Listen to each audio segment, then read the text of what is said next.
Hello student, मैं रीता जैन शासकीय घनश्याम सिंह गुप्त स्नातकोत्तर महाविद्यालय बालोद से अतिथि व्याख्याता के रूप में कार्यरत हूँ। आज का लेक्चर एमकॉम सेकेंड सेम का सब्जेक्ट बिजनेस लॉ, जिसमें मैं आप लोगों को यूनिट 5 का टॉपिक बताऊंगी। देखिए, यूनिट 5 में जो है ये आज पार्ट 6 है, जो कि गेट से रिलेटेड है। इसका जो है आज अपन 6वां पार्ट देखेंगे। इसके पहले के जो 5 लेक्चर है, पहले के 5 पार्ट में मैंने आप लोगों को गेट से रिलेटेड जानकारी दी, जिसमें शामिल है गेट का कार्य, गेट की स्थापना, गेट के उद्देश्य, गेट की विशेषताएं। इसके अलावा जो विभिन्न वार्ताएं हुई गेट के अंतर्गत, टोटल 8 वार्ताएं हुई, जिसमें पहले के 6 जो वार्ताएं हुई थी वो प्रशुल्क को लेकर के थी। 7वीं वार्ताएं प्रशुल्क और गैर प्रशुल्क उपायों को लेकर के थी।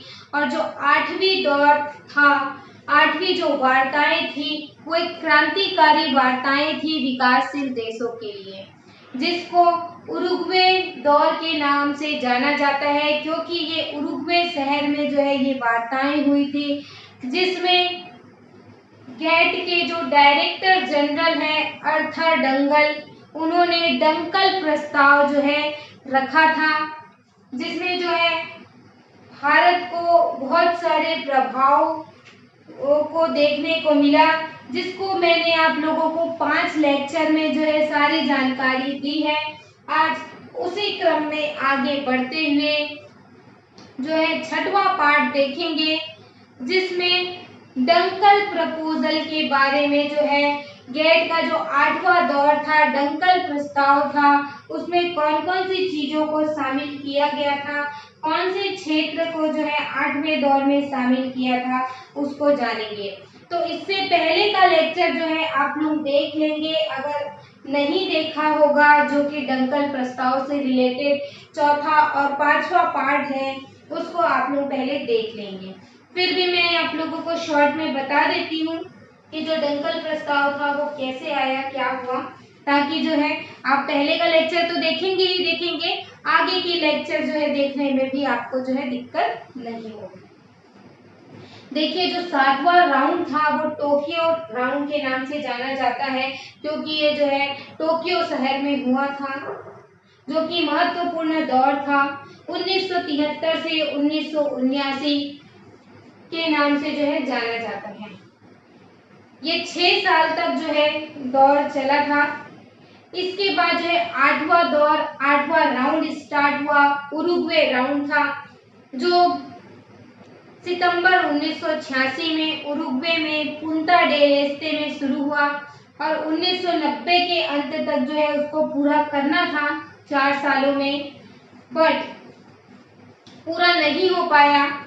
तो जो मंत्री स्त्री सभा थी वो गतिरोध आने के कारण से वार्ताएं जो है भंग हो गई और फिर से 1991 में उन वार्ताओं को स्टार्ट किया गया और अगस्त तक जो है 1991 तक ये वार्ताएं चली। तो 20 दिसंबर 1991 को जो डायरेक्टर जनरल है अर्थर डंकल ने उरुग्वे दौर के अंतिम प्रारूप रखा, जो कि डंकल प्रारूप कहलाया, जिसमें एक स्लोगन दिया गया, इसे स्वीकारो या इसे छोड़ो, जो 1992 से जुलाई से 1993 तक सक्रिय रूप से चलता रहा, विवादित पूर्ण स्थिति में रहा और जिनेवा में जो है फिर से इसे विचार करने के लिए फिर से जो है सम्मेलन बुलाया गया और उसके लिए एक समिति बैठाई गई, जिसका नाम था व्यापार विनियमन समिति, जो कि 15 दिसंबर 1993 को अंतिम लास्ट बैठक थी, जिसमें सभापति ने इसकी घोषणा की और जो है 7 साल तक जो है डंकल प्रस्ताव चला। कितने साल तक? 7 वर्षों तक जो है डंकल प्रस्ताव चला और अंतिम जो प्रस्ताव था 15 दिसंबर 1993 को हुआ। फिर 15 अप्रैल 1994 को गेट के उरुग्वे समझौते पर हस्ताक्षर जो है सभी सदस्य राष्ट्रों ने किया, जिसके परिणाम स्वरूप 1 जनवरी 1995 को WTO की स्थापना कर दी गई, जिसके बारे में आप लोग सभी लोग जानते हैं। और गेट के जो सभी देश हैं वो 1 जनवरी 1995 तक विश्व व्यापार संगठन के सदस्य जो है बन गए, लेकिन जो है सदस्यता ग्रहण नहीं करने के कारण से गेट का अस्तित्व जो है अब जनवरी से लेकर के दिसंबर तक जो है जारी रहा, और लगभग जो है 12 दिसंबर 1995 को जो है गेट के नाम से जो विख्यात अंतरराष्ट्रीय व्यापार का प्रहरी, जिन्होंने हमें क्या कह दिया, अलविदा कह दिया। तो गेट की जो उरुग्वे वार्ता थी, जिसके कारण गेट जो है विश्व व्यापार संगठन में बदल गया। तो ये जो 8वां दौर था, इसके बारे में जो है और भी चीजें मैंने आप लोगों को बताई थी अपने 5वें लेक्चर में। तो गेट का जो 8वां वार्ता था उसमें टोटल जो है 15 क्षेत्र सम्मिलित है। कितने? 15 एरियो को इसमें शामिल किया गया है, जिसे 2 भागों में बांटा है मैंने। पहला जो है व्यापारिक वस्तुओं को लेकर के 14 क्षेत्र है, और सेवाओं को लेकर के जो दूसरे भाग में सेवाओं के व्यापार है उनको लेकर के जो है दूसरा भाग बनाया है। तो 14 और 1 मिलाकर के टोटल 15 जो है क्षेत्र इसके अंतर्गत शामिल है। अब जो 14 क्षेत्र है वो कौन कौन से क्षेत्र हैं उसको देखेंगे। देखिए, पहला है प्रशुल्क, जिसको कहते हैं टैरिफ्स। प्रशुल्कों में क्या करना, कमी करना, ताकि जो आयात निर्यात व्यापार है उसका प्रतिबंध क्या हो सके, उसकी जो दीवार है उस पर जो प्रतिबंध है उसको क्या करना था, समाप्त करना था। तो ये था प्रशुल्क को लेकर के। दूसरा क्षेत्र है गैर प्रशुल्क उपाय। जैसा कि आप सभी जानते हैं, 6 दौर जो चला वो प्रशुल्क को लेकर के था, लेकिन जो 7वां दौर हुआ था गेट का, उसमें सभी देश क्या है प्रशुल्क के साथ जो है गैर प्रशुल्क बाधाएं भी लगाने लगे। तो प्रशुल्क और गैर प्रशुल्क दोनों ही बाधाओं को समाप्त करना क्या था, जरूरी हो गया था। इसलिए जो है गैर प्रशुल्क उपाय जो है उसको भी जो है गेट का क्षेत्र में शामिल किया गया। तीसरा जो है उष्णकटिबंधीय उत्पाद, ट्रॉपिकल प्रोडक्ट्स, ये भी गेट के अंतर्गत आता है। चौथा है राष्ट्रीय संसाधन प्रोडक्ट उत्पाद, नेशनल रिसोर्सेज बेस्ड प्रोडक्ट। जो संसाधन है उसका क्या करना है, अधिकतम प्रयोग करना है। जो देश में प्राकृतिक संसाधन उपलब्ध है उनका क्या करना है, अधिक से अधिक क्या करना है, उपयोग करना है। ये भी जो है गेट का क्या था, उद्देश्य था। तो ये जो है गेट का क्षेत्र है जिसको जो है इसमें शामिल किया गया है, राष्ट्रीय संसाधन प्रोडक्ट। 5वां है कपड़ा और वस्त्र, टेक्सटाइल एंड क्लॉथिंग्स को लेकर के भी इसमें जो है निर्यात में जो है कोटा प्रणाली निर्धारित की गई थी। 6वां है कृषि उत्पाद, एग्रीकल्चर प्रोडक्ट। तो कृषि को लेकर के भी सब्सिडी जो है प्रदान की गई थी गेट के दौर में। तो ये भी क्षेत्र जो है गेट के अंतर्गत शामिल है। इसके बाद है गेट धाराएं, गेट आर्टिकल्स 7वां। 8वां है सुरक्षा, सेफगार्ड्स का भी एरिया इसमें शामिल है। 9वां है बहुपक्षीय व्यापार समझौता और व्यवस्थाएं, multilateral trade agreements and arrangements. मतलब बहुपक्षीय व्यापार समझौता जो है इनके अंतर्गत हुआ है, ताकि जो है विदेशी कंपनियां वो भी क्या कर सके, व्यापार कर सके। और बहुत सारे जो है समझौते इसके अंतर्गत हुए हैं, जो बहुपक्षीय व्यापार। इसके बाद है अनुदान, सब्सिडीज। कुछ चीजों में सब्सिडी में कमी की गई, कुछ चीजों में सब्सिडी में वृद्धि की गई। जैसे कि दवाओं में जो है सब्सिडी जो है उसमें कमी की गई, कृषि में जो है सब्सिडी बढ़ा दी गई। तो इस प्रकार से सब्सिडी भी जो है इसका एरिया है, पार्ट है। इसके बाद है विवाद निपटारे, डिस्प्यूट सेटलमेंट। तो गेट के अंतर्गत जो है विवादों का निपटारा करने के लिए भी जो है एक पैनल तैयार किया गया था, जिसमें जो है विचार विमर्श करके जो है विवादों का क्या किया जाएगा, निपटारा किया जाएगा, सेटलमेंट जो है किया जाएगा। अगर किसी भी देश के बीच में विवादों को लेकर के जो है कोई दिक्कतें आ जाती है देशों के बीच में, तो उनके विवादों को सुलझाने का कार्य, उस पर विचार विमर्श किया जाएगा। 12वां है ट्रिप्स। 8वें दौर में, 8वां जब गेट जो है अपना समाप्त होते होते, उसमें जो है डंकल प्रस्ताव के अंतर्गत ट्रिप्स समझौता किया गया, जिसका पूरा नाम है ट्रेड रिलेटेड इंटेलेक्चुअल पेटेंट, जो है इसके अंतर्गत आता है बौद्धिक संपदा अधिकार का व्यापार संबंधी उपाय। तो ट्रिप्स समझौता हुआ जो कि बौद्धिक संपदा के अधिकारों को, पेटेंट, कॉपीराइट, ट्रेडमार्क, औद्योगिक डिजाइन, भौगोलिक निर्देशन को लेकर के था ट्रिप्स समझौता, जिसको मैंने आपको पहले लेक्चर में जो है पूरे डिटेल में उसकी जानकारी दी है। 13वां जो पहलू है इसके अंतर्गत वो है व्यापार संबंधी निवेश उपाय। ट्रेड एग्रीमेंट जो है रिलेटेड इन्वेस्टमेंट मेजर से रिलेटेड है, यानी कि व्यापार संबंधी निवेश उपाय। मतलब इसमें जो है विदेशी कंपनियां भी जो है भारतीय कंपनी या सभी देश जो है एक कंपनी, एक मतलब एक देश दूसरी कंपनी दूसरे देशों में क्या कर सकते हैं, निवेश कर सकता है, और उसके संबंध में जो है उसको घरेलू निवेशों के साथ घरेलू कंपनियों के समान ही उसको क्या दिए जाएंगे, अधिकार दिए जाएंगे। जिस तरीके से जो है घरेलू कंपनियों के साथ ट्रीटमेंट किया जाता है, व्यवहार किया जाता है, उसी प्रकार से जो है विदेशी कंपनियों के साथ भी व्यवहार किया जाएगा। और विदेशी व्यापार को बढ़ावा देने के लिए विदेशी निवेशकों के लिए क्या कर दिया गया, द्वार खोल दिया गया। जो सदस्य राष्ट्र हैं उन्होंने जो है अपने अपने देशों का द्वार जो है वो विदेशी निवेशकों के लिए खोल दिया, जिससे कि विदेशी व्यापार करना क्या हो गया, आसान हो गया। तो इसमें जो है भेदभावपूर्ण नीति को क्या किया गया, समाप्त किया गया, और एक समान व्यवहार जो है किया गया। तो ये ट्रिप्स समझौता भी जो है 8वें दौर में हुआ।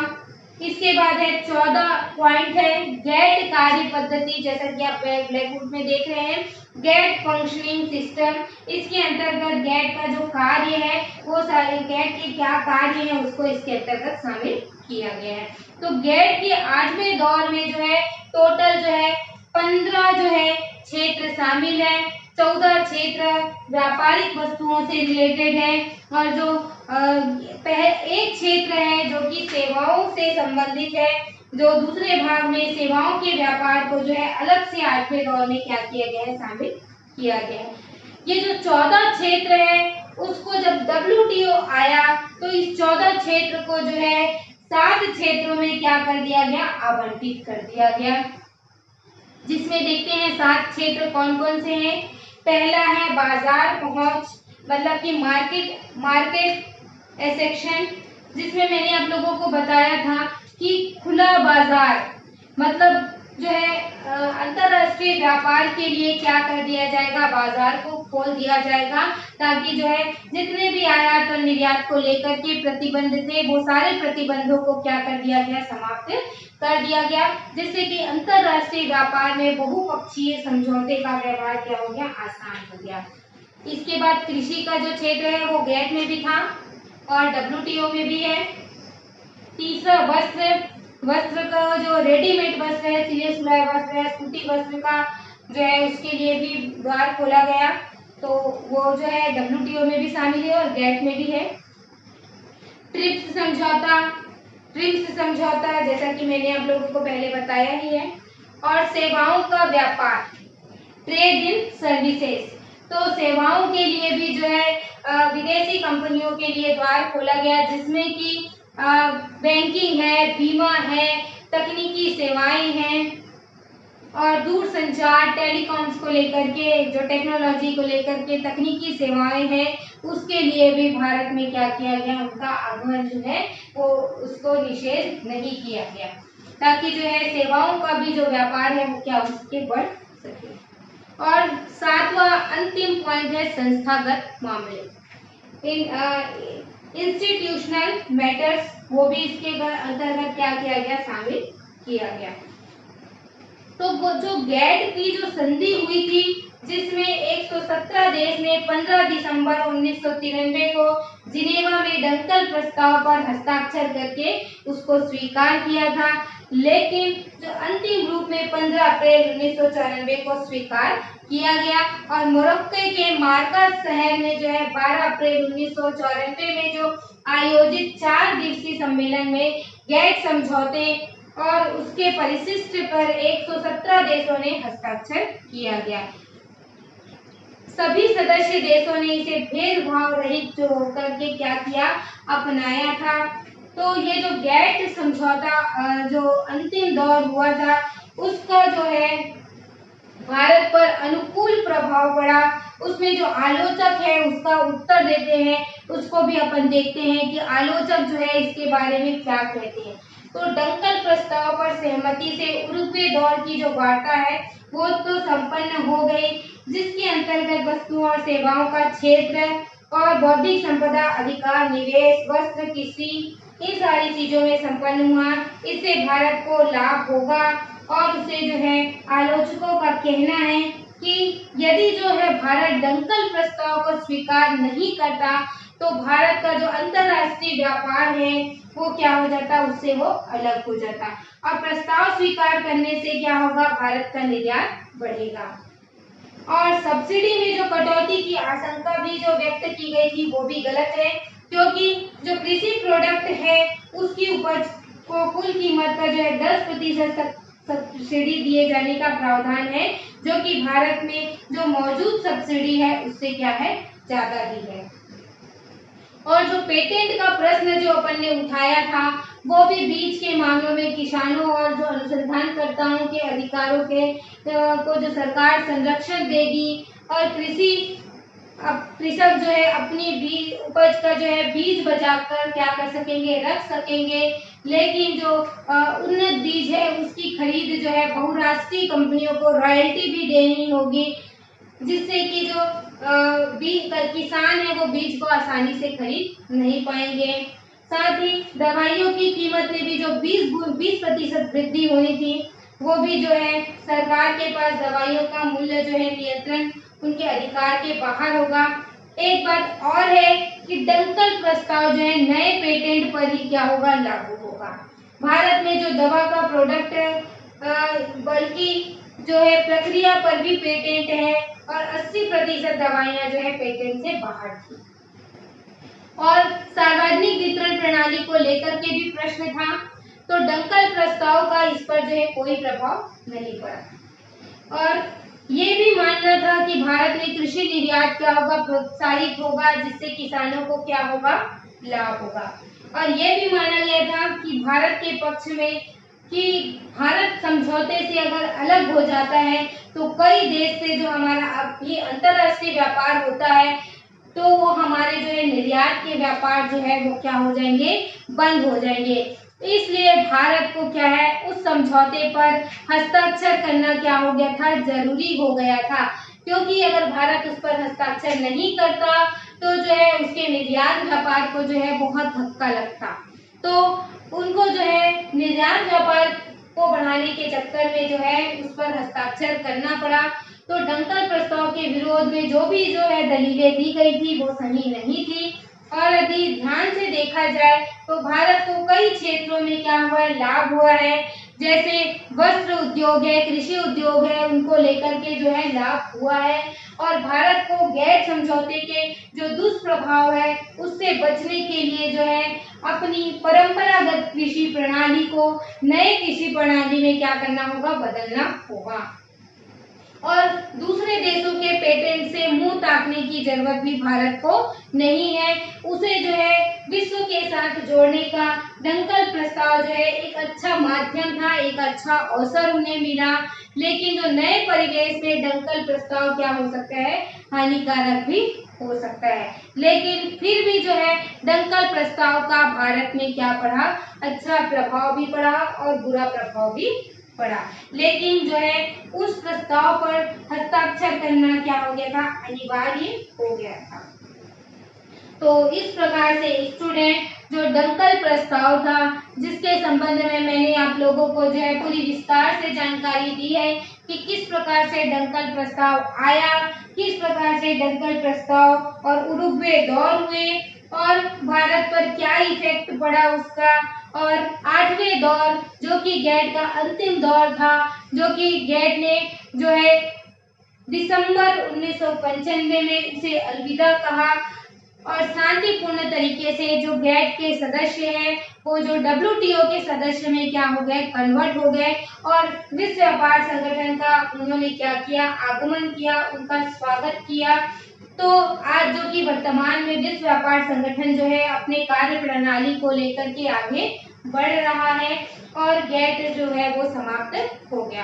तो आज का जो दंकल प्रस्ताव को लेकर के जो है ये अंतिम लेक्चर था मेरा, जिसमें मैंने आपको दंकल प्रस्ताव की जो है विशेष जानकारी दी है, जिसमें मैंने उसके क्षेत्र को जो है बताया है कि 8वें दौर में कौन कौन से क्षेत्र जो है शामिल है। सो स्टूडेंट आज की क्लास जो है अपन यहीं पर समाप्त करते हैं।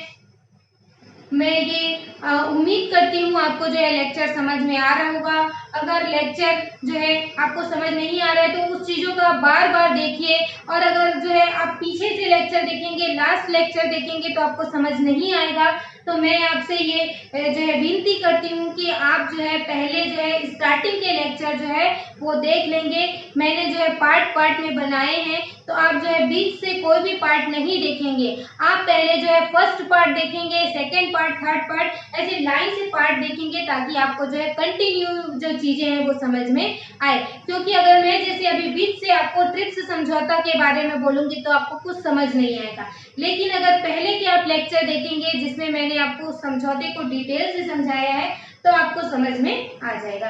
तो कंटिन्यूटी में जो है आप जो है सारे लेक्चर को देखें और बार बार उसको पढ़ें, बार बार सुने उसको, ताकि वो चीज़ जो है आपको अच्छे से समझ में आ जाए। और कोई भी दिक्कत जाता है तो मुझे ज़रूर कमेंट करेंगे। मैं जो है अपनी तरीके से पूरा मेहनत करूँगी आप लोगों के जो भी डाउट है उसको मैं क्लियर कर सकूँ। तो जो है कमेंट के माध्यम से आप जो है अपना जो है समाधान वो मेरे द्वारा जो है मैं आपको समाधान जो है जरूर दूंगी। तो जो भी दिक्कत जाता है जरूर कमेंट करेंगे। एंड घर पर रहिए और जो है पढ़ते रहिए। आपकी जो पढ़ाई है वो कंटिन्यूटी में रहनी चाहिए, रेगुलर जो है आप पढ़ाई करते रहिए। जो है एग्ज़ाम जो है आपका कभी भी हो सकता है, तो एग्ज़ाम का वेट ना करते हुए जो है आप पढ़ते रहिए। Stay home and stay safe, and thank you student for watching lecture.